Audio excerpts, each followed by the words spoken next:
আসসালামু আলাইকুম ওয়া রাহমাতুল্লাহি ওয়া বারাকাতুহু। সম্মানিত ভাই বোনেরা, আমার কাছ থেকে অথবা দূর থেকে বিভিন্ন মিডিয়ার মাধ্যমে যারা এই প্রোগ্রাম দেখছেন, আল্লাহ তাআলার কাছে আমরা শুকরিয়া আদায় করি, যিনি আমাদেরকে পবিত্র রমাদানের এই সুন্দর সময়ে একত্রিত করেছেন এমন একটা রিহাবে, এমন একটা জায়গায়, এমন একটা সময়ে, এমন একটা স্থানে যেখানে কোরআন পাক তেলাওয়াত হয়, তার আলোচনা হয় এবং সেখান থেকে শিক্ষা নিয়ে আমাদের দিনটাকে আমরা পার করার চিন্তা করি। আমরা এই জন্য আল্লাহ তাআলার প্রশংসা করছি, আলহামদুলিল্লাহ ওয়া সানাউ লিল্লাহ। আল্লাহ তাআলার জন্য এই সমস্ত প্রশংসা। আমরা সালাত এবং সালাম পেশ করছি আমাদের প্রিয় রাসূল মুহাম্মদ সাল্লাল্লাহু আলাইহি ওয়াসাল্লামের উপরে, তার সাহাবাদের উপরে। দোয়া করছি তার তাবিঈন, আইম্মা মুজতাহিদিন, সালফে সালেহিন, আমাদের আসাতিজা, আমাদের আত্মীয় স্বজন যারা চিরতরে আমাদেরকে ছেড়ে চলে গেছেন, আল্লাহ তাআলা তাদেরকে যেন ক্ষমা করে দেন এবং জান্নাতুল ফিরদাউস দান করেন। নবিয়্যিন, সিদ্দিকিন, শুহাদা এবং সালেহিনদের সাথে তাদের হাসর নসিব করে দেন।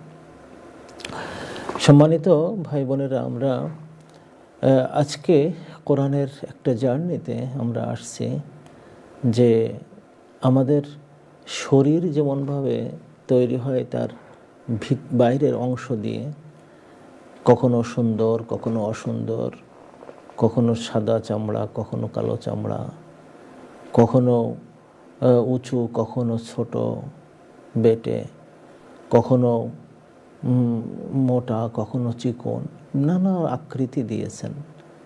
ভেতরটাকে কিভাবে বানাইছেন আল্লাহ তাআলা, এই ভেতরের আমাদের অবস্থানটা কি, এবং তাকে কেন্দ্র করে আমাদের এই দুনিয়া, এবং তাকে কেন্দ্র করে মরণের সময়, এবং তাকে কেন্দ্র করে আখিরাতে আমরা কিভাবে উঠব, এই এই এই আলোচনাটা এমনি সাধারণ সূরায় পাওয়া যাবে না।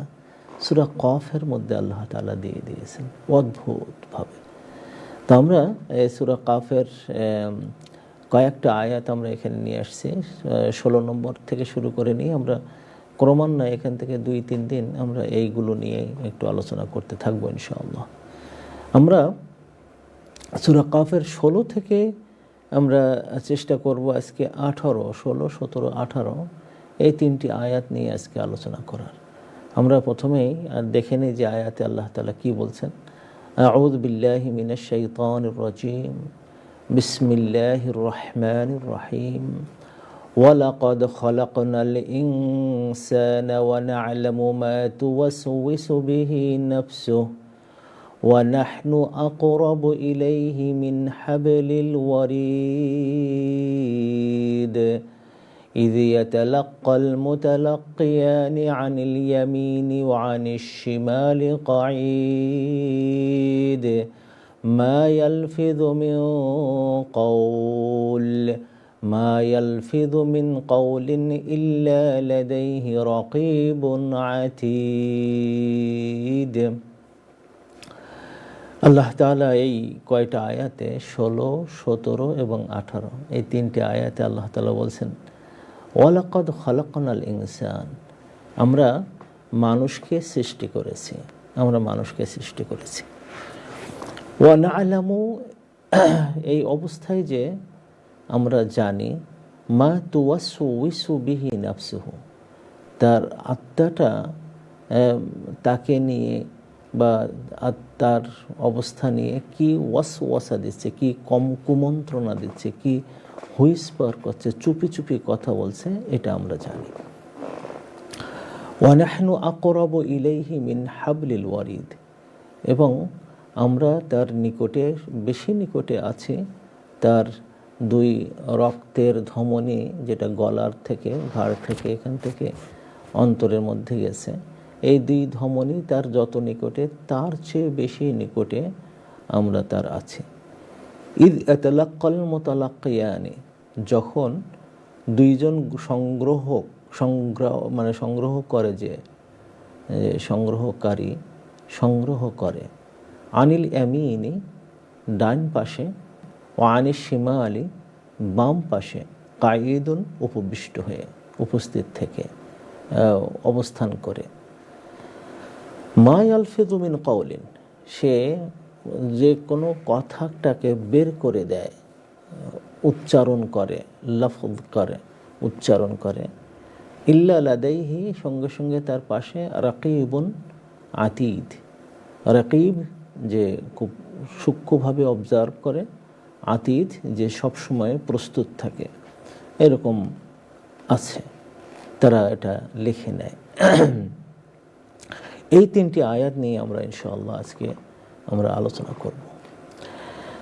আল্লাহ তাআলা এখানে তিনটি আয়াতে আমাদের ভিতরটা কেমন, আমাদের ভিতরের অবস্থানটা আল্লাহ তাআলা কেমনভাবে দেখেন তার কথাটা উল্লেখ করেছেন। এখানে প্রথমে ওয়ালাকাদ, ওয়াওটা দিয়ে লাকাদ যখন বলেন কোরআন শরীফে, তখন এটার দ্বারা বোঝায় যে এখানে একটা প্রচ্ছন্ন কসম, শপথ এখানে মানে এ থেকে অনুল্লেখ থাকে, প্রচ্ছন্নভাবে থাকে, গোপনভাবে থাকে। আসলে এরকম ওয়া ইজ্জতি ওয়া জালালি, আমার ইজ্জতের কসম, আমার জালালিয়াতের কসম, এরকম লাকাদ শব্দ যখন ওয়া লাকাদ যখন এরকম আসে, তখন এখানে একটা কসম মাহদুব থাকে, অনুল্লেখ থাকে। আল্লাহ তাআলা কসম করে বলছেন, কি বলছেন? যে আমি মানুষকে সৃষ্টি করেছি, আমি মানুষকে সৃষ্টি করেছি। মানুষের বাহিরের আবরণ দেখে শয়তান যখন এই মানুষের বাহিরের আবরণটা দেখছে, তার কাছে তেমন কোনো বিস্ময়, তেমন কিছু মনে হয়নি। কারণ বাইরের আবরণ এটা কেমন আল্লাহ তাআলা বানাচ্ছেন, তার ভিতরে একদম খালি দেখছেন, খালি দেখা হচ্ছে। শয়তান যে ভিতরটা দেখছে খালি, তো তার কাছে মনে হয়েছে যে এটা তেমন কিছু না। আল্লাহু আকবার। যখন আল্লাহ তাআলা তার ভিতর রূহ ফুঁকে দিয়ে এই দেহটা আদম আলাইহিস সালামের সঞ্চালিত হলো, প্রথম সঞ্চালনটা হলো হাসি দিয়ে, একটা হাসি দিয়ে ওঠেন, এবং এই হাসির সাথে সাথে তার মুখ দিয়ে একটা কথা বের হলো, যেটা আল্লাহ তাআলা আমাদের জন্য এটা সুন্নাহ করে দিয়েছেন, যে লা হাওলা ওয়ালা কুওয়াতা ইল্লা বিল্লাহ, লা হাওলা ওয়ালা কুওয়াতা ইল্লা বিল্লাহ, আলহামদুলিল্লাহ, আলহামদুলিল্লাহ। এই যে হাসি দিলে আলহামদুলিল্লাহ বেরোয়, সেখান থেকেই যে এই হাসিটা এমন একটা জীবন সঞ্চারক, এটা জীবনের গতি নির্ধারণ করে দেয়, এটা ভিতর থেকে আসে, এটা বাইরের কিচ্ছু না। হ্যাঁ, এটা হলো ভিতর থেকে আসে হাসিটা।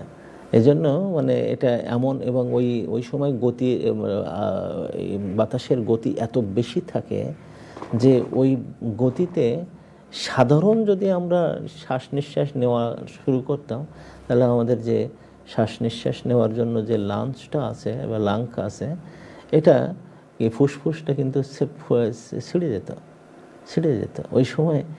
মানে অসম্ভব জোরে বাতাসটা বের হয়। কারণ কি?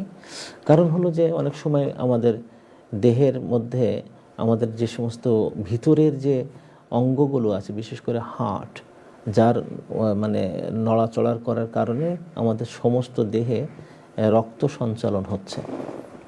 তো ওইটা অনেক সময় দীর্ঘক্ষণ ধরে একই রকম চলতে, অথবা আবহাওয়াগত কোনো সমস্যার কারণে ওটা এক সময় যে এটা নরম মতন হয়ে আসে, হঠাৎ করে জোরে মানে যদি ধাক্কা না দেওয়া হয়, তাহলে আমাদের শরীরে যে রক্তগুলো আছে ওগুলো কোনো জায়গায় ক্লট হয়ে যেতে পারে।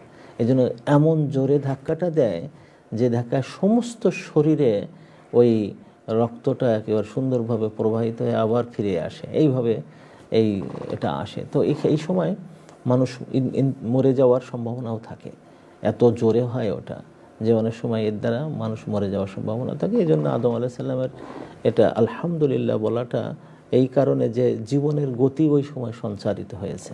আর এটা আমরা আলহামদুলিল্লাহ বলি।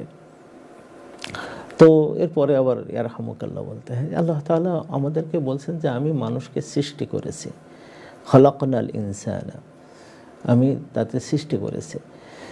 সৃষ্টি করার পরে যখন তার মানে শুরু হলো, তার জীবনটা শুরু হলো, সেটা হলো একটা হাঁচি দিয়ে তার রূহ তার মধ্যে গেল, এবং এই রূহটার কারণে হার্টটা সঞ্চালিত হলো, এই যে নড়াচড়া করতেছে আর কি, যেটা আপনি হাত দিলে এখানে টের পাবেন যে আপনার হার্টটা কত বেগে নড়াচড়া করতেছে, ওর নড়াচড়ার উপর নির্ভর করে আপনার শান্তি অশান্তি।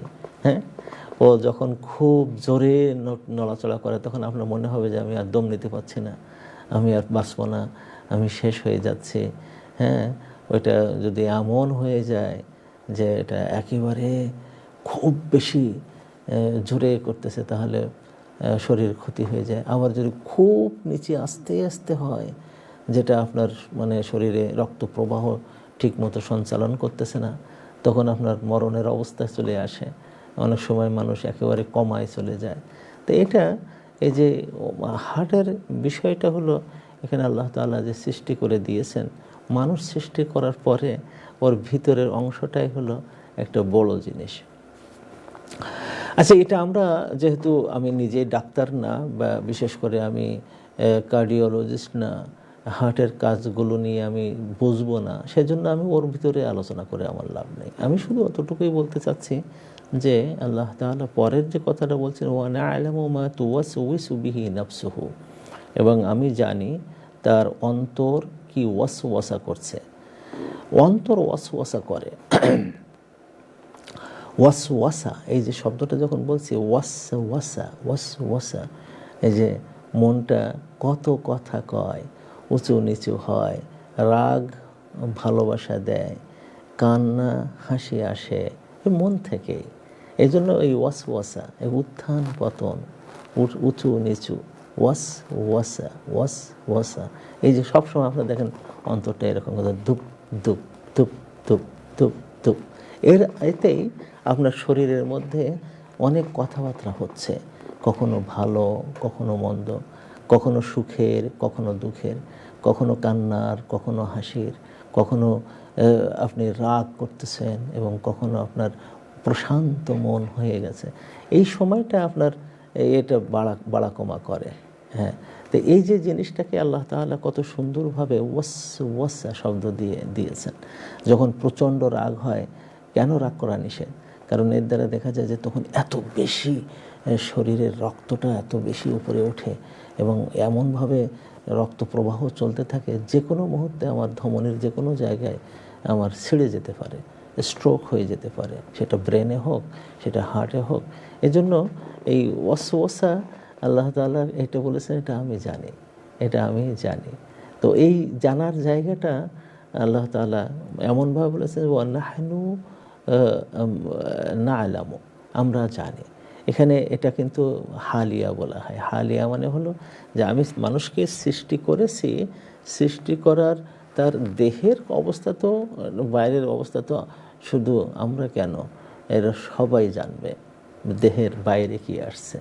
দুনিয়ায় এমন কোনো গুনাহ নাই দেহের যেটা অন্তত একজন না একজন সাক্ষী না থাকে। চিন্তা করে দেখেন মানুষ, কিন্তু ভেতরের সাক্ষীটা কেউ থাকে না। আল্লাহ তাআলা বলছেন যে অবস্থা হলো এই মানুষের এই, ওয়া নাহনু ওয়া না'লামু, এখানে নাহনুটা আনা উচিত এই কারণে যে ওয়াও যখন আসে তখন সাধারণত হালিয়াতে এটা জুমলা ইসমিয়া হয়, তখন নাহনু দিতে হয়।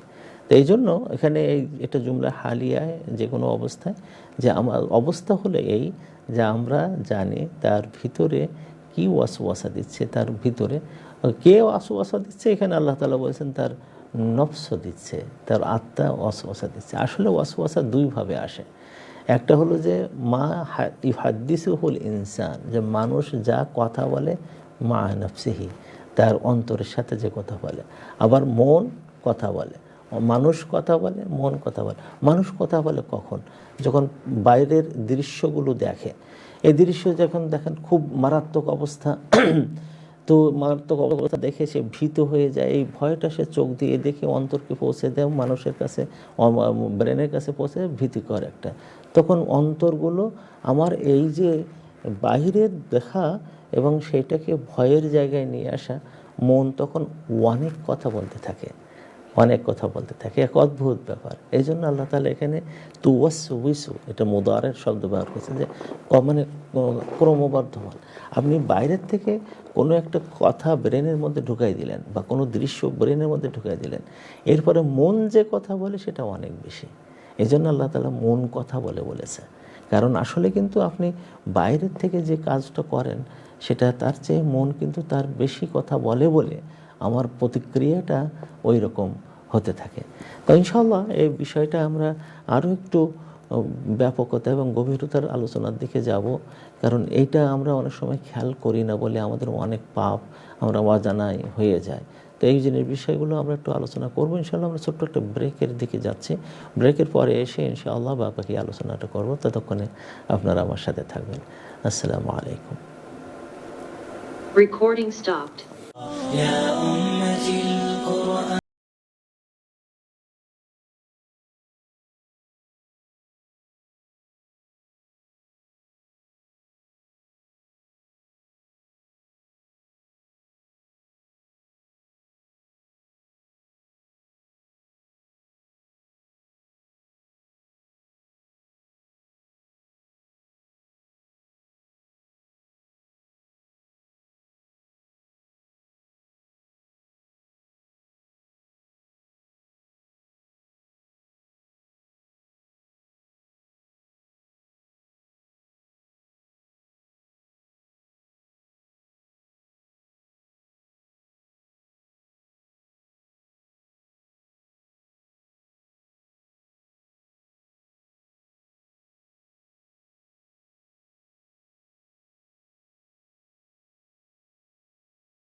আসসালামু আলাইকুম রহমতুল্লাহি ওবারাকাতুহ। সম্মানিত ভাই বোনেরা, আমরা আলোচনা করছিলাম যে আল্লাহ তাআলা আমাদেরকে সৃষ্টি করার পরে এই সূরা কফে কোন বিষয়টাকে আমাদের বেশি উচ্চকিত করেছেন, বেশি প্রাধান্য দিচ্ছেন এবং আলোচনায় নিয়ে আসতে যাচ্ছেন, সেটা হলো ওয়া না'লামু মা তুওয়াসওয়িসু বিহি নফসুহু, যে আমি মানুষ সৃষ্টি করে এই অবস্থাটাকে আমি প্রাধান্য দিচ্ছি, কেন আলোচনা করছি যে আমি তার অন্তরটা কি বলছে এটা আমরা জানি। আমি যে কথাটা বলছিলাম যে অন্তর কথা বলে বেশি, মানুষের দৈনন্দিন কাজের চেয়ে কিন্তু কথা বেশি, এবং এইটাই আল্লাহ তাআলা এই সূরাতে বিশেষ করে এই জায়গাটাতে আমাদেরকে নিয়ে আসছেন যে তোমার মনে যে মানে যন্ত্রণা জাতীয় কথাবার্তা বলছে, যার কারণে তোমার শরীরকে তুমি চাঙ্গা রাখো বা শরীরকে তুমি মুভ করাও বা শরীরকে পরিচালিত করো, সেটা হলো তোমার মনের কথার উপরে ভিত্তি করে। সামনে একটা সাপ, সে সবল দিচ্ছে, মাথা উঁচু করেছে, এটা আমার চোখ দেখেছে, চোখ আমার কিচ্ছু বলে না, চোখ ওইটা দেখার পরে আমার অন্তরের কাছে পাঠায়, এই নফসের ওয়াসওয়াসা শুরু হয়ে যায়। সে মন্ত্রণা দিতে শুরু করে যে এটা ক্ষতিকর না উপকার, ক্ষতিকর, কামড়ালে মরবো কি বাঁচবো, মরবো, তুমি পা সরাও ওখান থেকে, তো কীভাবে সরাবো, তুমি পিছন দিকে ফেরবা নাকি বামের আশেপাশে যাবা, এগুলো সব কিন্তু বলতেছে আমার অন্তর। তাহলে আমি কথা বলেছি, সেটা হলো আমি ইনফরমেশন দিয়েছি এবং ভিতর থেকে কথা বলতেছে। আমি মাঝে মাঝে আমি তাজ্জব হয়ে গেছি যে একটা বিষয় নিয়ে আমি ইশার পরে বসেছি আর ফজর পর্যন্ত উঠেছে, মানে ওখানে থাকলাম ওই জিনিসটা নিয়ে। আমি একটা বিষয় হয়তো দেখেছি, মানে শরীর আমার যে কোনো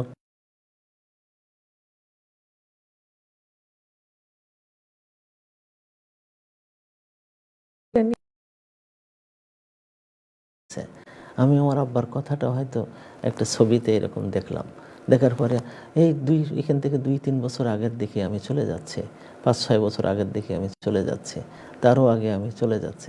এই যে একটা ছবি দেখা, এর ভিতরে যে এতগুলো কথা হচ্ছে, চোখে পানি আসছে, কখনো কখনো আনন্দিত হচ্ছে, কখনো দীর্ঘশ্বাস ছাড়তেছে, সব হলো মনের ভিতরে। এটা আল্লাহ তাআলা ওই জায়গায় এখানে আমাদেরকে নিয়ে কথা বলেছেন যে আমরা মাঝে মাঝে মনে করি যে মনে মনে করছি তো কোনো সমস্যা নেই।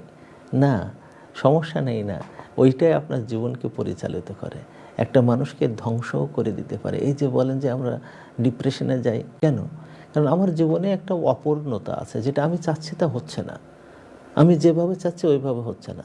সেই অপূর্ণতা আমাদের শারীরিক পর্যায়ে, সেটা হলো এই যে আমি হয়তো কারোর যেটা আমি পারি না নেওয়ার জন্য, কিন্তু আমার এটা নেওয়া দরকার, আমি এটা পাচ্ছি না। কোনো একটা হয়তো খাবার হতে পারে, অথবা ভালোবাসা হতে পারে, অথবা টাকা পয়সা হতে পারে, অথবা সামাজিক স্ট্যাটাস হতে পারে, বিভিন্ন, এটা সব বাইরের জিনিস। এইটা না পাওয়ার কারণে আমার অন্তরগুলো যে সমাধানের দিকে যেতে চায়, সে কথা বলতে থাকে, সে শুধু কথা বলে, এটা ভালো, ওটা মন্দ, এটা করো, ওটা করো, এখানে যাও, সেখানে যাও, এইটা করার পরে এটা তো হলো না, একদিন পরে ব্যর্থ হয়ে যাচ্ছে। আবার এই যে এগুলো যখন মানে কম্পাইল অফ ব্যর্থতা, ফেলিয়ার যখন এরকম হতে থাকে, একজন মানুষ ডিপ্রেশনে যায়।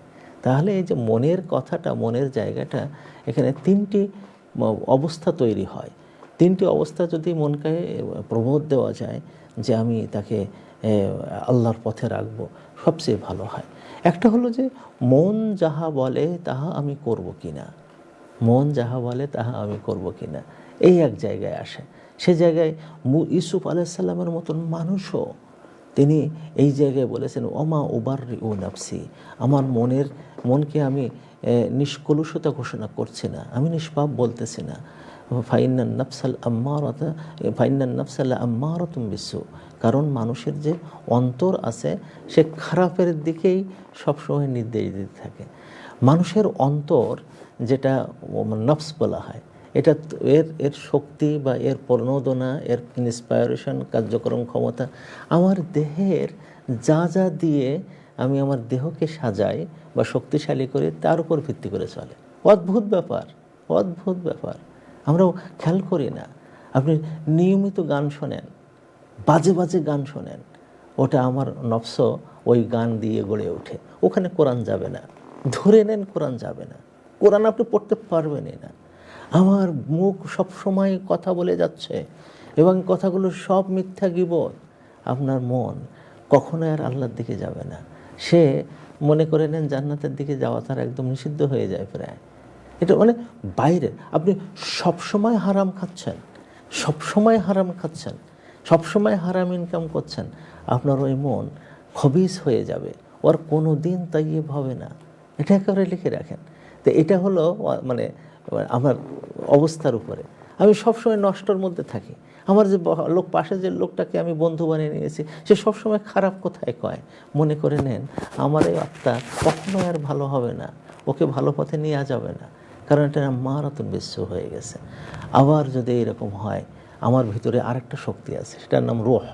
সেই রূহ যদি বলে এই ক্ষমা দাও, থামো, আর ওর সামনে যেও না, ওটা খারাপ, এই একটা শক্তি যেটা আছে, ওই শক্তিকে যদি জিকিরের মাধ্যমে, ইলমের মাধ্যমে, কোরআনের মাধ্যমে, ইবাদতের মাধ্যমে, ভালো সংস্পর্শে, ভালো লোকের সংস্পর্শে থেকে ওইটাকে যদি পরিশীলিত করেন, শক্তিশালী করেন, তো তখন রূহ বলবে হ্যাঁ আমি তো খারাপ জিনিস দেখতেছি, কিন্তু ভিতরে নফস বলতে এই খারাপ জিনিস দেখছি যাইস নে, একবার যে ঠকছিস না। হ্যাঁ, ওইটাকে বলে লাওয়ামা। ক্রিটিসাইজিং নফস যদি তৈরি করা যায়, এটা হয় ওই যে বাইরের সমস্ত যা আছে সব জায়গায় পজিটিভ, নাচতেছে তাও পজিটিভ, গাইতেছে তাও পজিটিভ, নষ্ট হচ্ছে তাও পজিটিভ, গীবত করতেছে তাও পজিটিভ। এর মানে হলো এই যে আপনার আত্মাকে আপনি আর ধরে রাখতে পারবেন না, ও আর ওখানে কিছু করতে পারে না। কিন্তু যদি পজিটিভের সাথে ক্রিটিক্যাল হন, লাওয়ামা, লাওয়ামা শব্দটা হলো ক্রিটিক্যাল আত্মা, ক্রিটিক্যাল হয়, হ্যাঁ এটা কি ভালো, হ্যাঁ এই যে তুমি যে জিনিসটা খাচ্ছ এটা কি তোমার হার্টে সমস্যা করবে না, ব্রেনে সমস্যা করবে না, পেটে সমস্যা করবে না, হ্যাঁ ক্রিটিক্যাল হও। এই যে তুমি যে জিনিসটা খাচ্ছ এটা তো সম্পূর্ণ হারাম, এটা যাওয়ার পরে তো তোমার রক্ত দূষিত হয়ে যাবে, হ্যাঁ ক্রিটিক্যাল হন। এই ক্রিটিক্যালকে যখন মানুষের এই পর্যায়টা পৌঁছায়, আল্লাহ তাআলা তাকে খুবই পছন্দ করেন এবং তার কসমও করেছেন, ওয়ান নাফসিল লাওয়ামা, ক্রিটিক্যাল আত্মার আল্লাহ তাআলা কসম করেছেন। সুবহানাল্লাহ। এই আত্মা যদি কেউ পৌঁছাতে পারে সে জান্নাতে যাবেই ইনশাআল্লাহ। তবে জান্নাতে যাওয়ার আগে যে সম্মান পজিশন নিয়ে যাওয়া, নবীদের কাছাকাছি চলে যাওয়া, হ্যাঁ ফেরেশতাদের আরও উপরে ওঠা, নবীন, সিদ্দিকিন, শুহাদা, সালেহিনদের কাতারে যেই মিশতে পারার মতন যোগ্যতা নেওয়া, এর জন্য ওই যে ক্রিটিক্যাল আত্মা ছিল যে ওকে বলতে হয় খবরদার তুই যেন আমাদের খারাপ দিকে আর নেবেই না। আমার মন বলতেছে হে এটা করো এটা করো, কিন্তু আমার ভিতরে একটা শক্তি এমন হয়ে গেল নৌ রমাদান মাসে এটা আমি করব না। তখন এবং ওই যে না করার পরে যখন মনটা একটু খারাপ হয়ে গেল, আহারে এই খারাপ কষ্ট করতে পারলাম না রে, মনটা একটু খারাপ করে ফেললেন, এটা কিন্তু আল্লাহ পছন্দ করে না। কিন্তু আপনি ওই সময় দেখা গেল যে আপনি আনন্দিত হলেন, এই খারাপ কাজটা করা লাগলো না, আলহামদুলিল্লাহ, আমি তো প্রায় পড়ে গেছিলাম, আমার ভিতর থেকে যদি না করতো আর আমার অবস্থা যদি একটু শক্ত না হতো তাহলে তো খারাপ কাজ করেই ফেলছিলাম, আলহামদুলিল্লাহ। একে বলা হয় নফস মুতমাইন্না, এটা হলো প্রশান্ত আত্মা। এই আত্মার অধিকারে নবীরা হয়, নিঃসন্দেহে সব নবীরা এবং সাহাবায়ে কিরামদের মধ্যে সবাই এদের আল্লাহ তাআলা নফস মুতমাইন্না দিয়েছিলেন এবং তারা ওই পর্যায়ে যেতেন যে আমি না খেতে পারবো, আমি না পড়তে পারবো, আমি না চলতে পারবো, কিছু যায় আসে না, আল্লাহ তাআলাকে পেলেই আমার জন্য যথেষ্ট, এটাই আমার জন্য যথেষ্ট। একজন মেয়ে ছুটে আসতেছে, যখন তিনি শুনলেন যে আজকে উহুদে বিপর্যয় ঘটে গেছে, পরাজয় হয়ে গেছে, আমাদের সাংঘাতিক পরাজয়, তো তখন তা ছুটে আসতেছে শুনে যে না জানি কিছু হলো কি না, আমার রসুল আবার শুনে ফেলেছে যে রসুল মারা গেছেন। তখন উনি মদিনার থেকে প্রায় 5 কিলোমিটার দৌড়াচ্ছেন আর বলতেছেন যে আমার রসুল কেমন আছেন। কিছু লোকজন যারা পালায় আসতেছিল, এই তুমি কোথায় যাও, দেখি বলো আমার রসুল কেমন আছে। তো তোমার ভাই, আপন ভাই মারা গেছে, তো বলে আমার ভাই, ইন্না লিল্লাহি ওয়া ইন্না ইলাইহি, বলো আমার রসুল কেমন আছে। আর কিছু দূর সামনে যে তুমি কোথায় যাচ্ছ, তো বলে আমার রসুল তো ইন্তেকাল, তিনি কেমন আছেন। এরপরে যে তাকে দুঃসংবাদ দেওয়া হলো তোমার মামা মারা গেছে, তো ইন্না লিল্লাহি পড়লেন। এরপরে উহুদের কাছাকাছি যাওয়ার পরে শুনলেন যে তার প্রাণের স্বামীও মারা গেছে, সেখানেও তিনি ইন্না লিল্লাহি পড়লেন, বললেন রসুল কোথায় আছে। আল্লাহ রসুল যেখানে বেহুশ অবস্থায় ছিলেন, একটু হুশ ফিরে আসছে, মানুষজন সাহাবায়ে কেরাম তাকে ঘিরে আছে, উনি ছুটে সেখানে গেলেন, বলো আমার রসুল কেমন আছে। সবাই বলতেছেন যে অমুক, তুমি চিন্তা করো না, রসুল সাল্লাল্লাহু আলাইহি ওয়াসাল্লাম এখনও জীবিত আছেন, বলে আমাকে একটু দেখাও।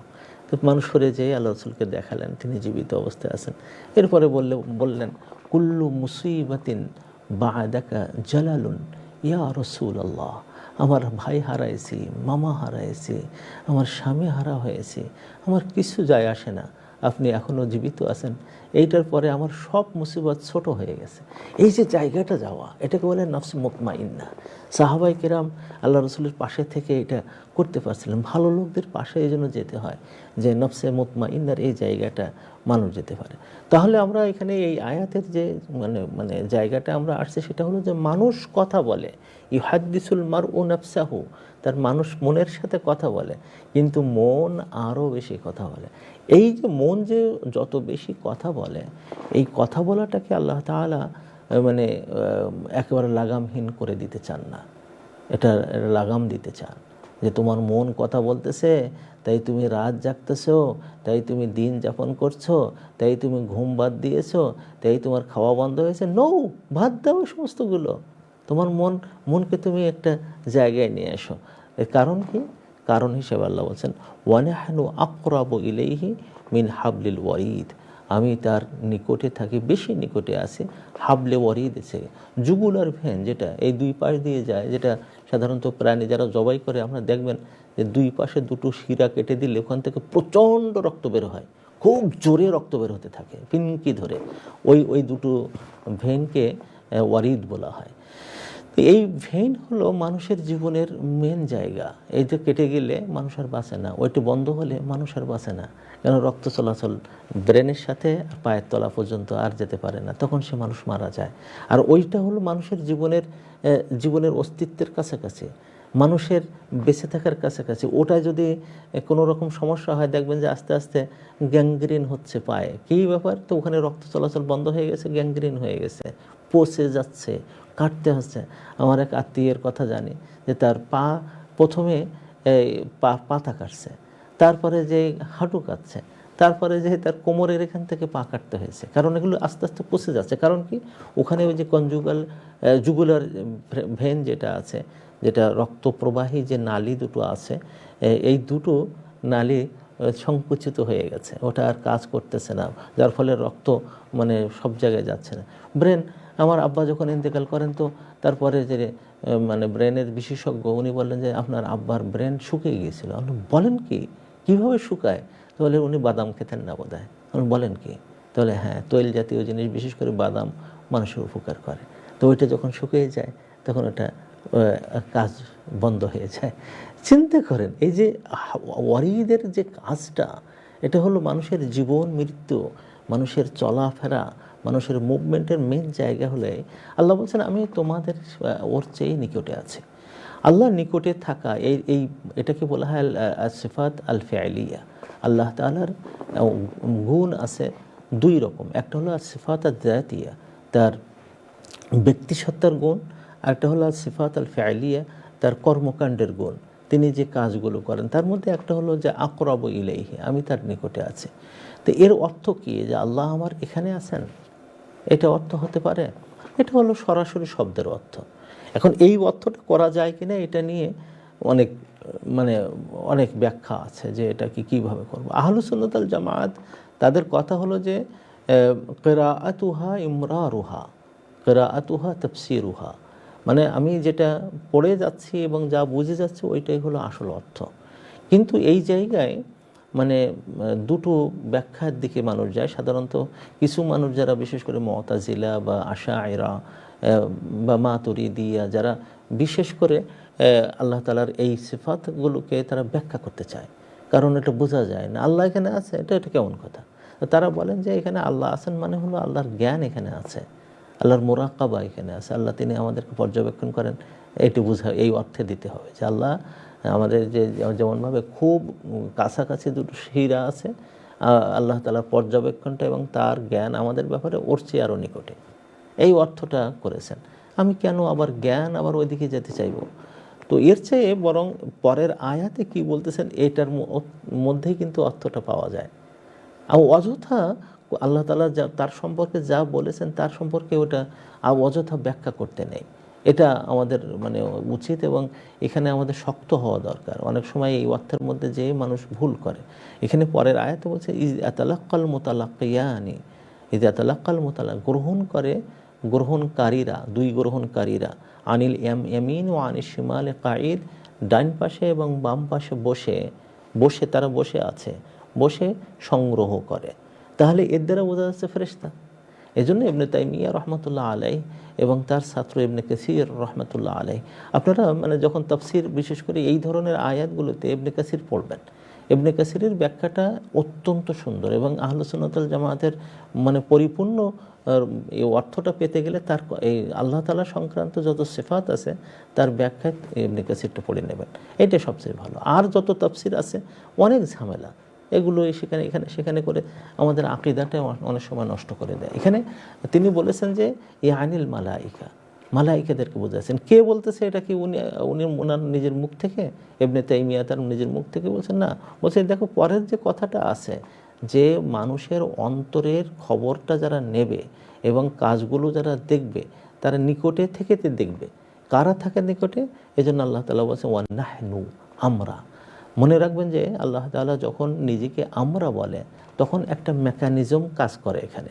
আল্লাহ তাআলা যেখানে আদম সৃষ্টির ব্যাপারে তিনি বলেছেন ইন্নী খালাকতু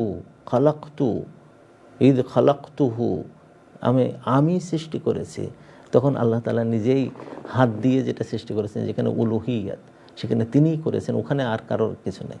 কিন্তু যখন এই আদমের জন্য পানি আনা, মাটি আনা, মাটিকে পানি দিয়ে ভিজানো, কাদা বানানো, তারপরে এটাকে শক্ত বানানো, তারপরে এটাকে তার দেহ বানানো, এই যে কাজগুলো এখানে হচ্ছে, এগুলো সবসময় দেখবেন যে নাহনু বলেছেন, আমরা বলেছেন। কারণ কি? মাটিকে আল্লাহ তাআলা নিয়ে আসছিলেন না, মাটি নিয়ে আসছেন ফেরেশতাদের একজন। তারপরে ওখানে পানি যখন করা হয় আল্লাহ তাআলা নিজে পানি দিচ্ছেন না, ওখানে ফেরেশতারা দিচ্ছেন। এখানে একটা মেকানিজম কাজ করছে। সেই জন্য দেখবেন যে এখানে নাহনু শব্দটা আসছে।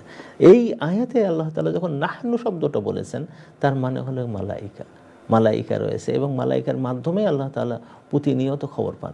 এই যে খবরগুলো পাওয়ার ক্ষেত্রে আল্লাহ তাআলা যে সুন্দর সিস্টেমটা করেছেন সেটা হলো এই ঈদ আতালাক্কাল মুতালাক্কিয়ানি, হ্যাঁ, যখন এই দুই সংগ্রাহক, দুইজন সংগ্রহকারী, আল্লাহু আকবার, দুইজন সংগ্রহকারী, হ্যাঁ, দুইজন সংগ্রহকারী থাকে, তারা তালাক্কি করে।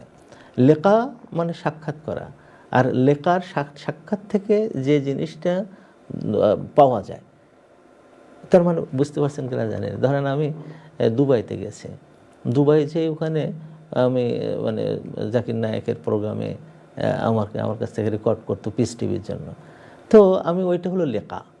তো লেখার থেকে আমার কাছে যদি জিজ্ঞেস করেন আপনি বলেন তো দুবাই শহরটা কেমন, তা আমি যা গ্রহণ করেছি বলে দিতে পারবো। বলেন তো বুর্জ খলিফা কোন জায়গাটা, তো আমার যা আছে। বলেন তো এই পাম টাউন যেটা আছে, খেজুর গাছের মতন দেখা যায় শহরটা, এটা কোন জায়গায়, তো আমি তখন আপনার বলে দিতে পারবো। কারণ ওটা হলো তালাক্কি করেছে, আমি লেখা করেছি ওখানে, কিন্তু সেখান থেকে আমার যা তালাক্কি হয়েছে। এইটাই ফেরেশতারা করে।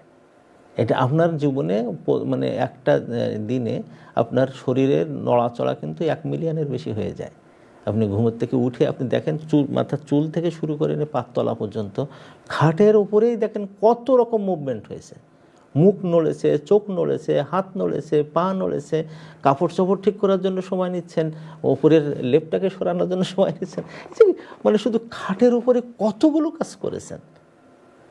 কিন্তু ওরা তালাক্কি করে, ওখান থেকে সবটাই কি তারা লেখে। একজন মানুষের তাই যদি হয় তাহলে একদিনের লেখায় তো হয়ে যায় বিশাল কিছু। এখানে তালাক্কি করে, তারা গ্রহণ করে, যেটা গ্রহণ করার মতন। তো এই গ্রহণটা কেমন হয় এটা আমরা সামনে আসতেছি ইনশাআল্লাহ পরের আয়াতে। তো এটার জন্য আল্লাহ তাআলা সেট করেছেন ডাইনে এবং বামে। কাঁধ বলা হয় হাদিসের মধ্যে, কাঁধে বলা হয়েছে, দুই কাঁধে, দুই ফেরেশতা আমরা বলি, এক ডাইন কাঁধে আর একটা হলো বাম কাঁধে। কাঁধ শব্দটা কেন বলা হলো, আল্লাহ রসুল কেন এই কাঁধের কথা বললেন? কারণ এটা দুটো জায়গায় এমন যে এখানে থাকলে আপনার উপর নিচ এবং সবটাই মোটামুটিভাবে তারা দেখতে পায়, বুঝতে পারে। তারা তালাক্কি করে, তারা সেখান থেকে সংগ্রহটা করে। তো এখানে কেউ ডান পাশে আছে, কেউ বাম পাশে আছে। কি অবস্থায় আছে? কাঈদুন আছে। এখানে বাক্যটা এরকম যে আনিল আমিনে কাঈদুন ও আনিস শিমালে কাঈদুন, মানে মানে আরবি ভাষাতে এরকম নিয়ম আছে যে কাঈদ শব্দটা দুইবার না বলেও, কারণ ফেরেশতা তো দুইটা, কায়দানে হওয়া দরকার ছিল, তারা দুইজন বসে আছে, এটা তো দুইজন বসে আছে বলেনি, একজন বসে আছে বলছে। তার মানে হলে এই যে ডান পাশে একজন বসে আছে, বাম পাশে একজন বসে আছে। তো বসে আছে কথাটা মানে যারা সাহিত্য অনেক উন্নত তারা এরকম বলা লাগে না। কেউ কেউ বলেছেন কাঈদ শব্দটা এরকমই যে এখানে এ শব্দ খুব দারুণ শব্দ, এতে মুজাক্কার, এই পুংলিঙ্গ, স্ত্রীলিঙ্গ, 1 বচন, 2 বচন, বহু বচন যা হয় না কেন এই একটা শব্দেই যথেষ্ট। যেমন এই ফাইলুনের ওজন হলে, তো এখানে কাঈদুন যদিও 1 বচন শব্দ কিন্তু আসলে 2 বচনের অর্থ দান করে। ইমাম মুবাররিদের একটা কথা এরকমই আছে। তো যা হোক, মানে এখানে আমরা দেখতে পাচ্ছি যে আল্লাহ তাআলা তালাক্কি মানে গ্রহণ করার জন্য, রেকর্ড করার জন্য, মানে এটাকে সংগ্রহ করার জন্য দুইজনকে নিয়োগ করে রাখছেন। এটা আল্লাহ তাআলা অন্য সূরাতে মানে এইভাবে বলেছেন সেখানে যে কিরামান কাতিবিন, সম্মানিত লেখক। তাদের নাম কিন্তু ওখানে ওটাও কিন্তু নাম না। আমরা অনেকের সময় মানে কিরামান মানে হলো ডান পাশে আর কাতিবিন বাম পাশে, না তা না, কিন্তু কিরামান কাতিবিনটা হলো এটা আসলে তাদের গুণ, সম্মানিত।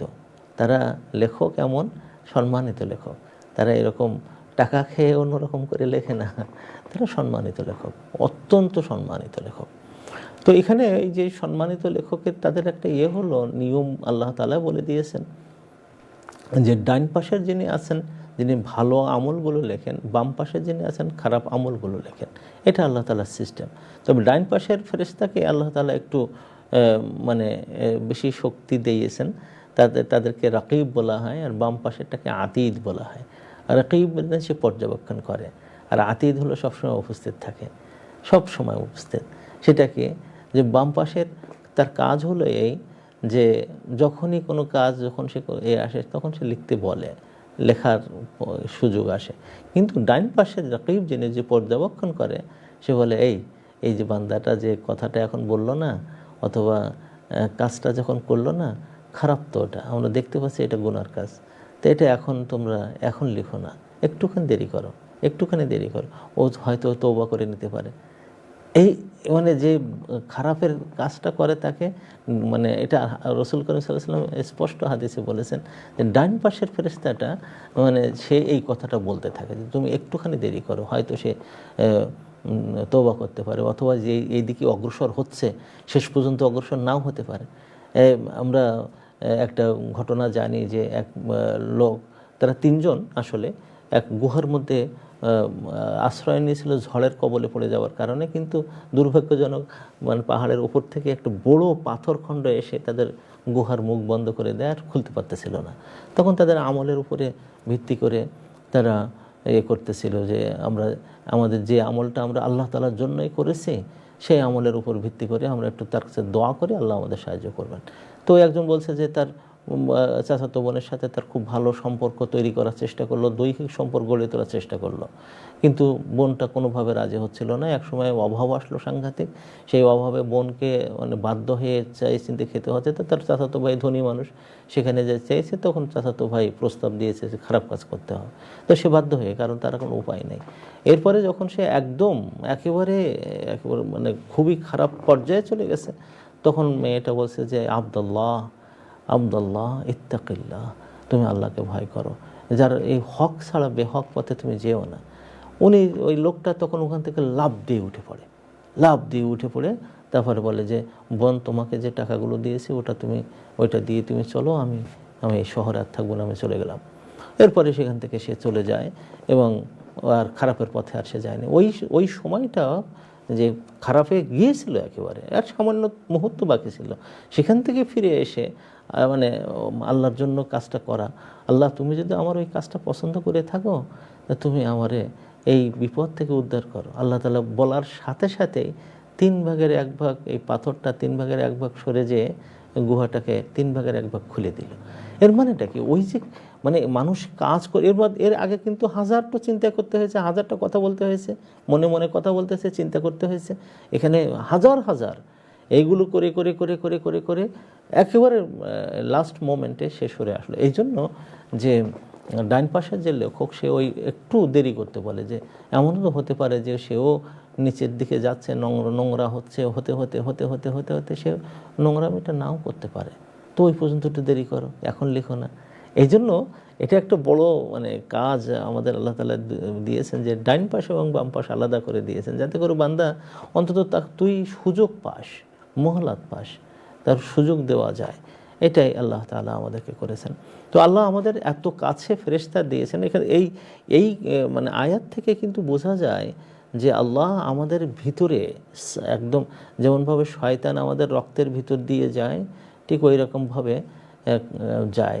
এটা আল্লাহ তাআলা আমাদের এখানে দিয়েছেন। আমরা এই সূরাটা কেন বাছাই করে নিয়েছি, যে মানুষের জীবন থেকে মরণ এবং কিয়ামত পর্যন্ত ওঠা, এর ভিতরে আমাদের সাথে আমরা কে কেমনভাবে বসবাস করি, তার এটাগুলো বর্ণনা দেওয়া আছে। এরকম আর কোনো সূরা পাবেন না।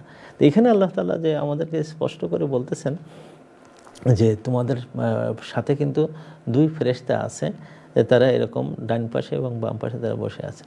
এরপরে যে বলছেন মা ইয়ালফিযু মিন কওলিন, সে মুখের থেকে যে কোনো কওল যদি সে বের করে দেয়, ইয়ালফিযু মানে বের করে দেওয়া, ইখরাজ, এটা আসলে ওই যে খাদ্য থেকে বলা হয়, যে খাদ্য যদি কেউ মুখ থেকে সামান্য বের করে তো এটাকে লাফাদা বলা হয়, লাফাদা ইয়ালফিযু, মানে যে শব্দটা মুখে উচ্চারণ করে মুখ থেকে বের করে দিল ওইটাই। এটা যদি কওল হয়ে যায়, কওল মানে হলো যে এটা অর্থদায়ক, অর্থদায়ক, এর জন্য মানে এটা নেই যে আপনাকে এমন শব্দ বলতে হবে যার একটা অর্থ আছে, আর নিরর্থক শব্দ তাই সেটা লেখা হয় না, না তা না, বরং এমন শব্দ বের হওয়া যে শব্দ কোনো কিছু ইন্ডিকেট করে, সবটাই আল্লাহ তাআলা বলছেন যে রাকিবুন আতীদ। রাকিব এবং আতীদ, রাকিব ও যার আরেকটা গুণ হলো আতীদ, সবসময় প্রেজেন্ট থাকে, সবসময় তারা করতেছে, অবজারভেশন রাখছে, রাকিব করতেছে, রাকাবা করতেছে, অবজারভেটর মানে যে অবজারভার, যে অবজার্ভ করছে। আরেকটা হলো যে যে সবসময় উপস্থিত থাকে, যে present in every single moment. এরা এই জিনিসগুলোকে কি করে, তারা এটা লিখে রাখতেছে। এখন এই যে কথাগুলো আমরা বলতে থাকি, আমি এই আয়াত যেদিন আমার উস্তাদ পড়াইছিলেন, তখন আমি তামিরুল মিল্লাত মাদ্রাসার ছাত্র এবং আমার বয়স তখন 18-19 বছর। তো 19 বছরের একটা যুবক যখন এই আয়াতটা পড়তেছে, তো আমি সেদিন আমার কেন জানি কি হয়েছিল, আমি মোটামুটিভাবে রাত্রে আমি ঘুমাতে পারিনি। আমি তখন একটা যুবক মানুষ, ঘুমাতে পারিনি। কারণ হলো আমার মাথায় এখন আসলো যে আমি কতগুলো কথা বলি দিনে, আমি হিসাব করব। তাই আমি পাগলামি আমার কিছু আছে জীবনে, তাই আমি একটা কাগজ নিলাম আর একটা কলম নিলাম। ফেরেশতার মতন পারবো না, তাও আমি এগুলো করতেছি যে আমার মন কত কথা বলে আর আমার মুখ কত কথা বলে।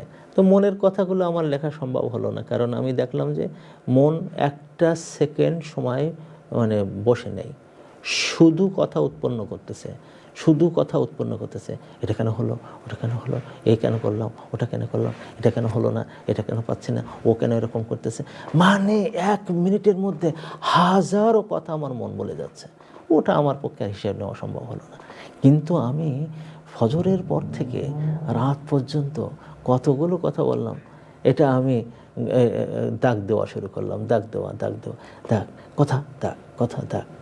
কথা দাগ, এরকম দিতে দেখলাম প্রায় আমার হিসাবের মধ্যে প্রায় মানে 4-5 হাজারের মতন কথা আমার একদিনে বের হলো। তখন আমি এত ভীত হয়ে পড়েছি, আল্লাহু আকবার, এত কথা বলে। কাজ কিন্তু লিমিটেড, আপনি সকাল থেকে মানে ঘুমানোর আগ পর্যন্ত কাজ আপনি গোনেন সামান্য কিছু কাজ, কিন্তু কথা, আর যদি খারাপ বন্ধু হয়, আর যদি বাজে বন্ধু হয়, আর যদি খারাপ সঙ্গী সাথীরা হয়, অনেক সময় তো একজন বন্ধু তার সাথে কথা কম, আবার যদি সাথীরা হয়, এখন আমরা টেলিফোন করে গ্রুপ চ্যাট চলে, গ্রুপে চলে, কত হাজার কথা হয়। এটা যদি হয় অনেক তাজ্জব ব্যাপার। আমি আমার এতে মানে মোবাইলে যখন আমি ফেসবুকে ওখানে রিলে গেছি, দেখি যে একটার পর একটা আসতেছে। আমার মেয়েকে বললাম, মা এইগুলো তো আমি দেখিনি, তা এগুলো আসতেছে কেন? তো বলছে, আব্বু এখনকার অ্যালগরিদম সে বোঝে যে তোমার টেন্ডেন্সিটা কী। তা কী সেটা? যে তোমার মনে কোন ধরন রিল পছন্দ করো, কোন ধরনের ভিডিও পছন্দ করো, ওরা ওখান থেকে ওইটা স্টাডি করে এই অ্যালগরিদম তোমাকে সাজেস্ট করে যে তুমি তোমার মন বলতেছে এগুলো দেখো। তাহলে হ্যাঁ, আমার তো আসলে এই ধরনের জিনিস পছন্দ হয়। আমার মন, আমার অ্যালগরিদম, আমার মোবাইল বুঝতেছে। আমার মোবাইলে একটা অ্যাপ করা আছে, এখানে মানে ডাউনলোড করেছে, মানে আমি কোথায় যাচ্ছি, কি করতেছে, এবং আমার গাড়িটা কোন জায়গায় আমি ব্রেক শক্ত করে দিলাম, আমি কর্নার কাট করলাম, ওখানে সব দিয়ে রাত্রে আমাকে বলে দিয়েছে আজকের গাড়ি চালানো তোমার খুব খারাপ ছিল। আমার ওয়াইফের সাথে সেদিন খুব রেগে গেছে, দেখো তো দেখি কী কয় এটা। আমি এত সুন্দর গাড়ি চালাই, এখানে বলতেছে খারাপ। তাহলে না না না, তো ও তো মেশিন, ও তোর কোনো এ তো ফেরেশতার মতন মেশিন, তো ও তো আর আলাদা কোনো ইয়ে নেই, তুমি যা করেছো ওইটা সেই রেকর্ড করেছে। এইরকমভাবে রেকর্ডগুলো হয়ে যাচ্ছে, এইরকমভাবে রেকর্ডগুলো হয়ে যাচ্ছে, আপনি জানবেন না এগুলো হয়ে যায়। এগুলো হাজার হাজার কথা। এই কথাগুলোকে এখানে মানে মুফাসসিররা যখন ব্যাখ্যা করার চেষ্টা করেছেন, তারা জিজ্ঞেস করেছেন যে যে কথাগুলো অর্থহীন হয়, মানে যেগুলো যেমন আমি আমি শব্দটা, তাই না, তো এটা আমি মানে একটা অর্থ দান করে, গ্রাম মানে গ্রাম একটা অর্থ দান করে। কিন্তু এমন কিছু কথা আমাদের হয় যেগুলোকে আমরা এক্সপ্রেস করি।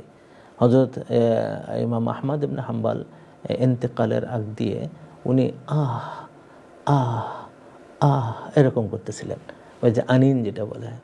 তার পাশে ওনারই ছাত্র আসলেন, এসে বললেন যে ইমাম, আমি তো হাদিসের মধ্যে এটা দেখেছি, সাহাবায়ে কেরাম বলেছেন যে এই যে আনিন করা হচ্ছে, আহ করা হচ্ছে, এটাও কিন্তু আল্লাহ তাআলা লেখেন। তাহলে ও তাই তো। এরপরে উনি যে এমন চুপ হয়ে গেলেন, তারপরে আর বেশিক্ষণ বেঁচে ছিলেন না, যতক্ষণ বেঁচে ছিলেন ওই শব্দটাও আর বের করেননি। চিন্তা করে দেখেন, এমন শব্দ যে শব্দ খারাপের দিকে ইঙ্গিত করে, এমন শব্দ যে শব্দ মানে ঈমান আকীদার বিরুদ্ধে যায়, এই সব শব্দ করলেও কিন্তু সেটা লিখিত হয়ে থাকে। আপনি চিন্তা করে দেখেন। তো এই জন্য আল্লাহ রাসূল সাল্লাল্লাহু আলাইহি সাল্লামের যে সমস্ত হাদিসগুলো কথা বলা সম্পর্কে আছে, এগুলো আসলে আমরা কিন্তু আসলে খুব ভীত হয়ে পড়ি।